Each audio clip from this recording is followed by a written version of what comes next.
Viewers, এই মুহূর্তের সবথেকে বড় খবর, শেখ শাহজাহানের অন্যতম শাগরেদ উত্তম সর্দার সাসপেন্ডের পরে রাতেই তাকে গ্রেপ্তার করল পুলিশ। এই পুলিশ বুধবার অঞ্চল সভাপতি উত্তম সর্দারকে গ্রামবাসীর নিকট হতে উদ্ধার করেন এবং তাকে ক্লিনচিট বলেন, অর্থাৎ উত্তম সর্দারের বিরুদ্ধে কোনোরূপ অভিযোগ নেই। সেই পুলিশ গ্রেপ্তার করলো। এখানেই বড় প্রশ্ন, শাসক দলের উত্তম সর্দারের 6 বছর জন্য তাকে সাসপেন্ড করেন, ঠিক তারপরে সেই পুলিশ তাকে গ্রেপ্তার করলেন। সেই পুলিশ গত 3 দিন ধরে উত্তম সর্দারের বিরুদ্ধে অভিযোগ নেই এবং 3 দিনের মাথায় তাকে গ্রেপ্তার করলেন।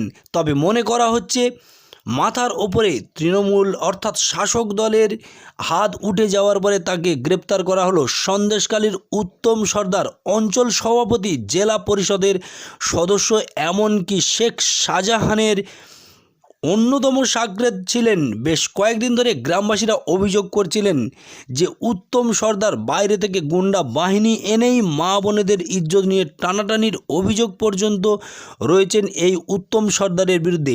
উত্তম সর্দার গ্রেপ্তারের পরে বিজেপির সুকান্ত বাবু অর্থাৎ সুকান্ত মজুমদার তিনি বললেন, উপর থেকে অ্যারেস্টের অর্ডার না পাওয়া পর্যন্ত পুলিশ অ্যারেস্ট করবে না, উপর থেকে অর্ডার মিললেই তাকে অ্যারেস্ট করা হবে।